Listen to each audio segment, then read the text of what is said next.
성경에 나타난 예수 그리스도의 가르침 가운데서 가장 많이 나오고 또 가장 중요한 그런 진리가 있다고 하면 비유입니다. 예수님의 교훈 중에 무려 3분의 1이 비유예요. 이런 비유적인 가르침을 하는데, 그럼 왜 예수님이 이렇게 비유를 많이 사용하셨느냐? 천국의 의미와 진리를 사람들에게 보다 쉽게 가르치려면 이 천국의 언어 가지고 가르치면 알아듣겠어요? 우리가 못 알아듣죠. 방언도 못 알아듣죠. 그러니까 천국의 이야기를 사람들이 알 수 있는 언어와 이야기로 가르쳐야 되거든요. 그래야 좀 더 쉽게 효율적으로 볼 수 있는 거 아니에요?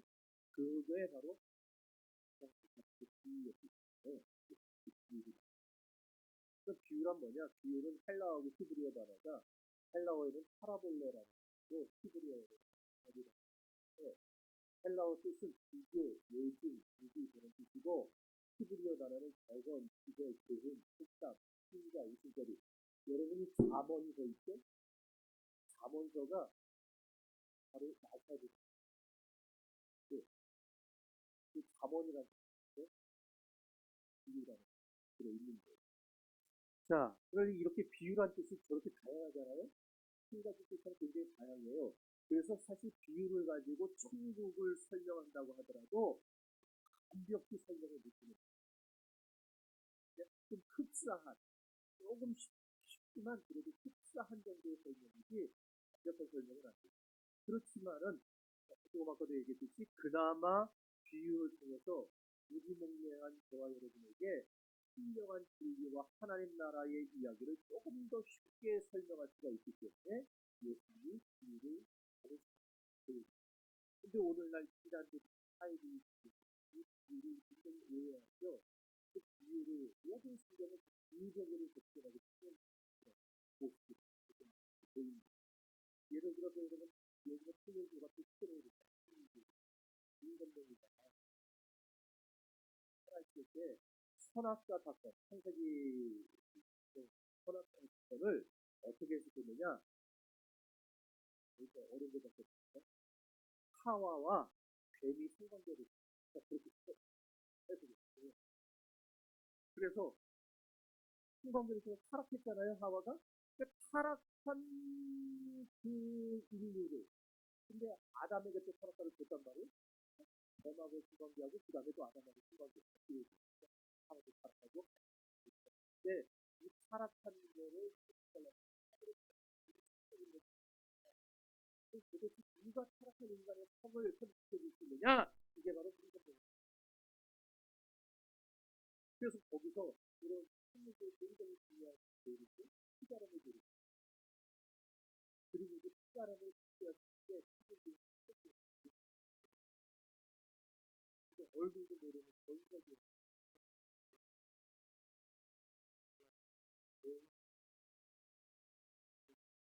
그리고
그렇게 생각하시면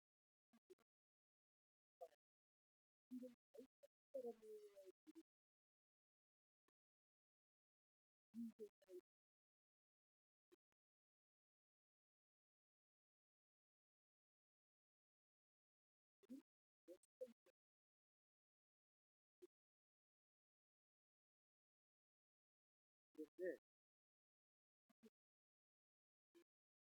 예수를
얘기를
영원한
애들도 방언하고 애들도 뭐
이야기를 들을 때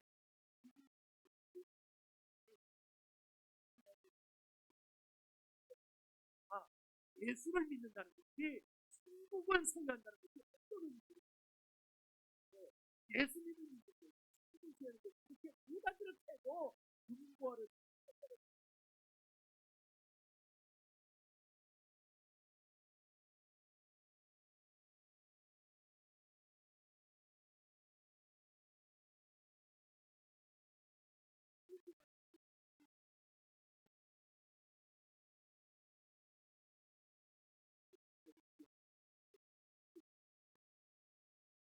또 네, 말은 네,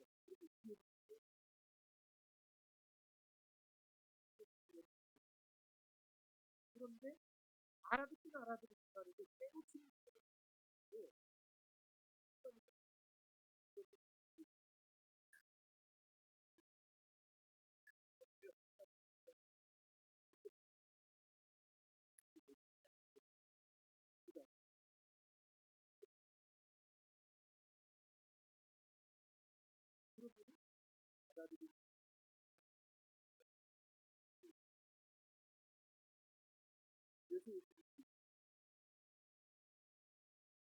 그럼 이제 비유를 어떻게 해석해야 되느냐 그거예요.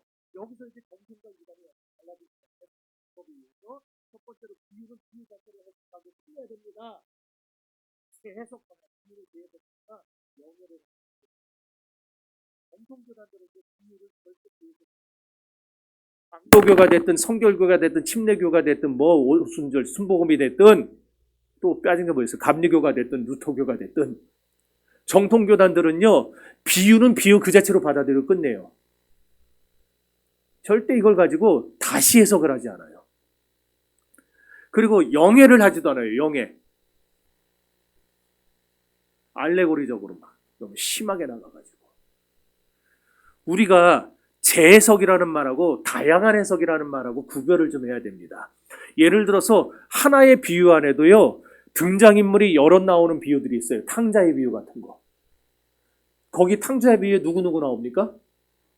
아버지 나오고 형 나오고 탕자 나오고 그다음에 창기도 나오고 여럿 나와요. 돼지 치는 주인도 나오고 여럿 나와요.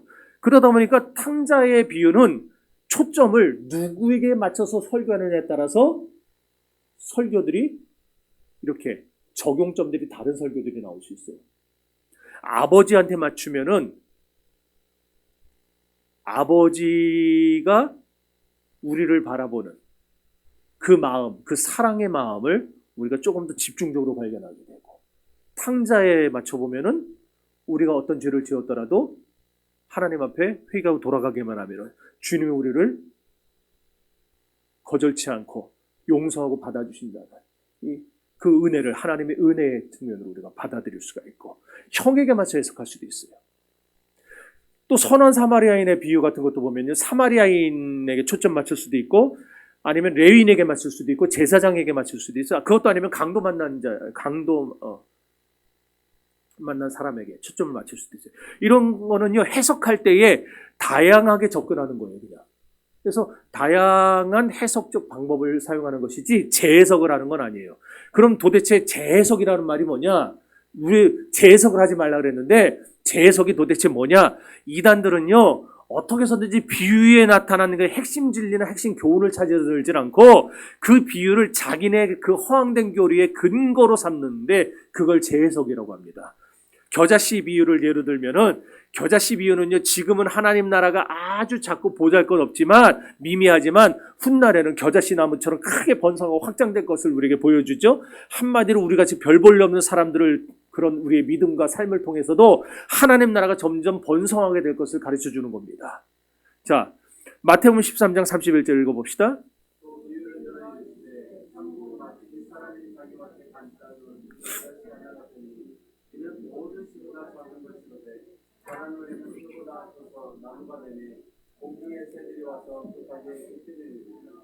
아멘.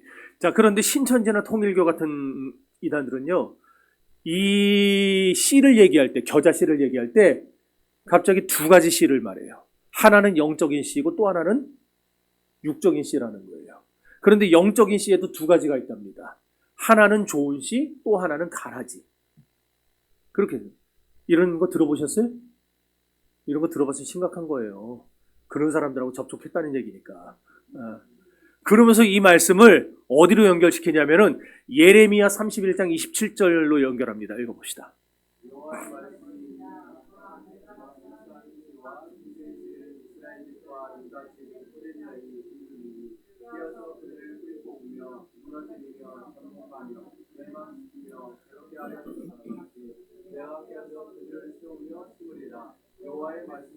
자, 여기 보시면은요, 어때요? 계속 대비가 나와요. 사람의 씨하고 짐승의 씨가 나오고요. 이스라엘 집과 유다 집이 나와요. 또 무너뜨리고 멸망시키는 것과 세우며 심는 것이 나옵니다. 그렇죠? 이렇게 대비되고 있죠. 이단들은요, 이런 식으로 모든 말씀에는 다 짝이 있답니다. 짝이 있대요.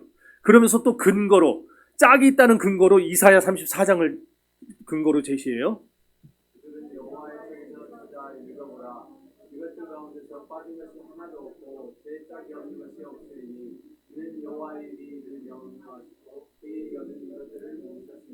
아멘. 저 이사야가 저렇게 분명히 얘기를 했어요.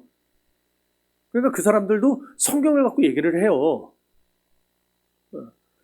이단 사이비들은 이 말씀을 문자적으로 해석해서요, 모든 성경에서 다 짝을 찾으려 듭니다. 그래서 아까 씨도 하나가 아니고 짝이 있는 거예요. 그래서 짝을 찾았더니 어떤 씨냐? 좋은 씨가 나오잖아요. 좋은 씨의 비유가 있잖아요. 그리고 또 가라지의 비유가 있잖아요. 그러니까 씨는 두 가지다. 좋은 씨가 있고 나쁜 씨가 있다. 좋은 씨는 말씀이시고 나쁜 씨는 가라지다. 이런 식으로 해석을 하는 거예요. 자, 그렇지만은 이 말씀은요, 그런 의미가 아니에요. 이 말씀은요, 하나님께서 이스라엘 백성들의 원수였던 에돔 나라를 멸망시켜버리겠다라고 하는 예언 가운데서 나온 말씀이었어요. 아까 읽었던 예레미야 말씀이. 그러니까 어떤 거냐면은 에돔 땅에는 사람이 안 살게 하겠다. 새와 짐승만 우글거리는 황무한 땅으로 만들어버리겠다. 예언을 하는 과정이었거든요. 그래서 그 앞에 16절 앞부분을 보면은요, 새가 나오고 짐승이 나와요. 짐승을 암놈, 순놈, 짝을 짓게 하고 새도 암놈, 순놈, 짝을 짓게 해서 새와 짐승이 번성하는 땅으로 만들어버리겠다. 그렇게 하셨어요.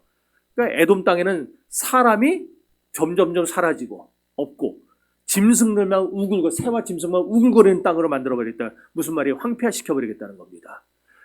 대신에 이스라엘 땅은 어떤 땅이 되겠느냐? 다시 사람도 심고 짐승도 심어주겠다. 그 말을 하셨어요. 이런 성경적 의미를 제대로 파악을 못하니까 완전히 잘못된 해석을 하는 겁니다. 그러니까 예레미야서 말씀은요, 사람의 씨는 뭐고 짐승의 씨는 뭐냐? 그리고 씨를 잘 뿌린다는 말은 도대체 뭐냐? 신천지나 다른 이단들에서는요, 사람의 씨는 아까도 얘기했죠. 좋은 씨를 가리킨다고요. 그러면서 좋은 씨를 인자, 예수님으로 연결합니다. 그런가 짐승의 씨는 가라지라고 가르치면서 가라지는 마귀와 사탄의 씨라고 주장해요. 그리고 또 이거를 또 고린도전서 3장 6절로 끌고 가요. 읽어봅시다.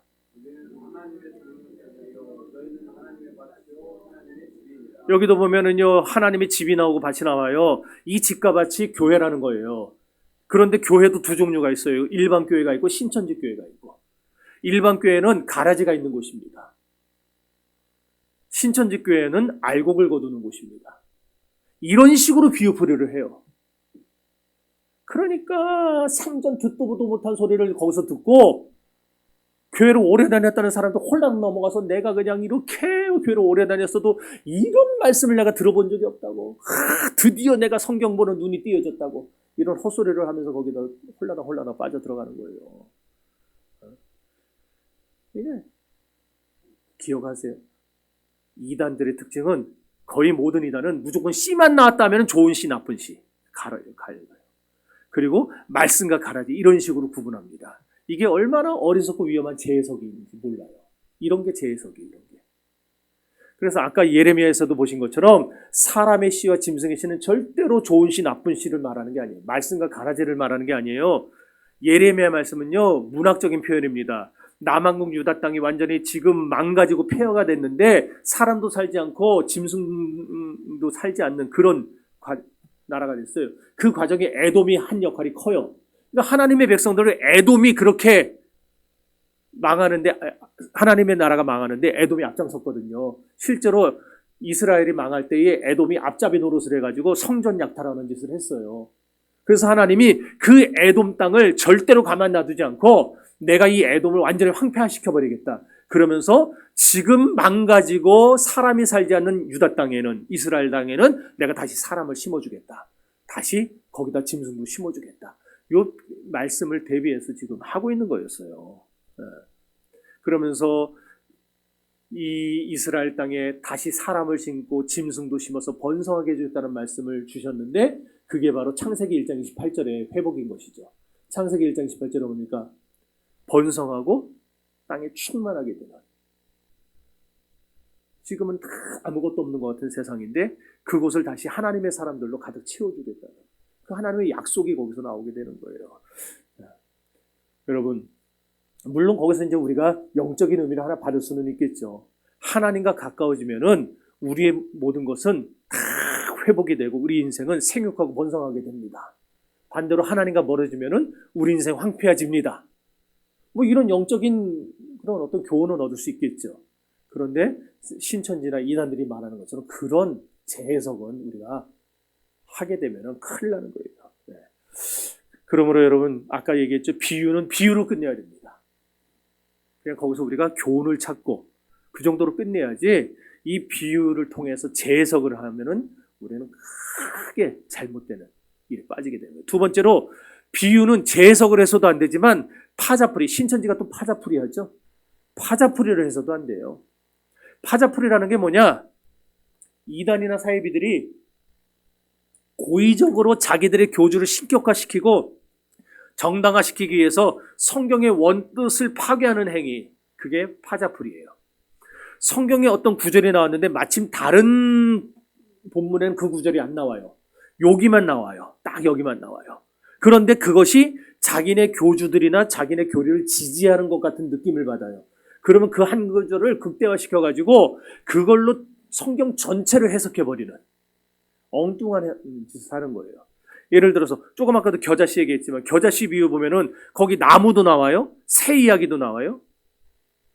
신천지는요 나무를 거듭난 목자와 성도를 비유한다고 말합니다. 또 그 위에 깃들인 새를 성도에게 임한 생명이라고 보이거든요. 왜 그러느냐? 요한복음 10장에 예수님이 나는 포도나무예요. 예수님이 그래서 겨자씨 나무, 이 나무는 바로 예수님이에요. 그런데 아무의 생각이 들었어요. 그래서 생명이라고 왜 생명이라고 했냐? 마태복음 3장 16절 보면은 예수님이 물에서 소리 갖고 올라오실 때 성령이 들으시 그래서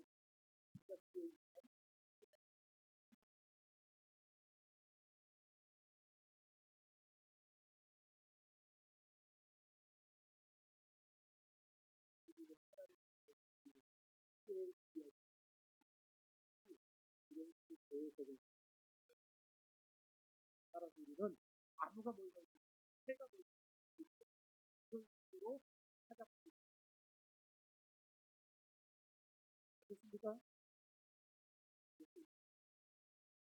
아셨어요? 여러분 똑같은 비유로요.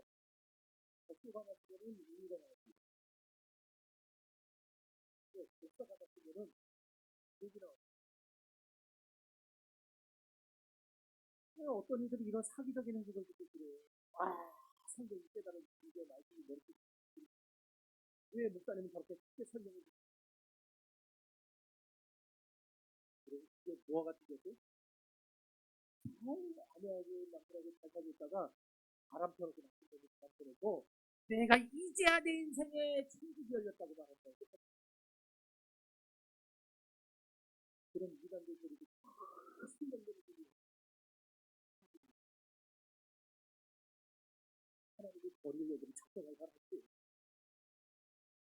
이제 여러분은 오늘 예수님이 왜 비유로 말씀하셨는지 비유는 어떻게 해석해야 되는지 이단에 어떻게 해석해 이단에 빠지지 않는지 보여줬어요. 그리고 이제 다음 주부터 이제 실제적으로 비유로 하나씩 들어갈 겁니다.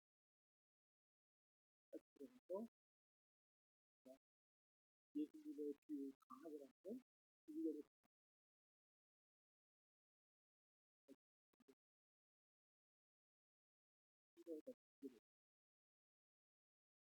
어쨌든 그렇게 예수님의 비유를 천천히 공부하는 과정을 통해서 여러분의 신앙이 더욱 성경적으로 견고해지고 성숙한 그리스도인들이 될 수 있기를 바랍니다. 이단 사이비 비유풀이 같은 그런 폭도를 절대 흔들리지 않는 국가의 신앙인들이 되고 기회를 주십시오. 축원합니다. 네, 우리 찬양.